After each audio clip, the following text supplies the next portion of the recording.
It is a Marathon Monday. We'll bring it to you right from the start here. Check 1, 2, 3, 4, 5. There is something about the spirit of the city of Boston and the resolve of the survivors and the commitment of the institutions in the city to make sure that the city was taken care of. I remember being very aware and very touched by how the city clearly came together and rallied together to capture these two criminals, but also to support themselves so much after the bombings. We came to Boston to tell a story which honors those who were affected, and we were humbled and very thankful for the way they opened up to us and became partners in ensuring the story was told in a very authentic way. We're very fortunate to have many members of the Boston community with us on set as consultants. It's such a sensitive subject matter, and Boston is such a small place. Everybody knows somebody that was directly affected. Pete cares. He wants to tell the story of these heroes, and he's committed to getting it right. He got it in an instant. Just find the humanity in the story and treat it honestly. And that's why real people are in this movie.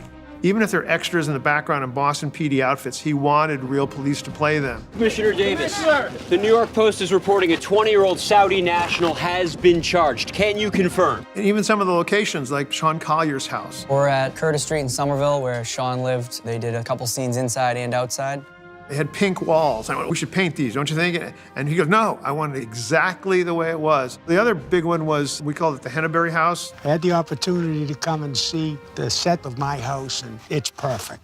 And Mark Wahlberg, this is his city. He felt a deep obligation to make sure that the movie treated the city with respect. The truth matters in a situation like this. If we wanted to make a movie that involved all these folks, they needed to know that we were paying extraordinary attention to the facts. Pete is so concerned about making sure everything's factual, and that's great for us. We spent so much time with the survivor community, time with each of the families who lost a loved one.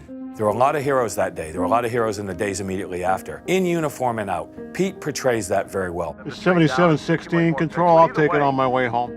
Jeff has been very, very helpful. He's available to be a real consultant on the movie. They didn't fictionalize a lot of it. I don't want to see a lot of stuff in the movie that didn't happen. I think that kind of stuff belittles the real heroes of the bombing, which are the victims. A sweet old man came in and gave that to me today.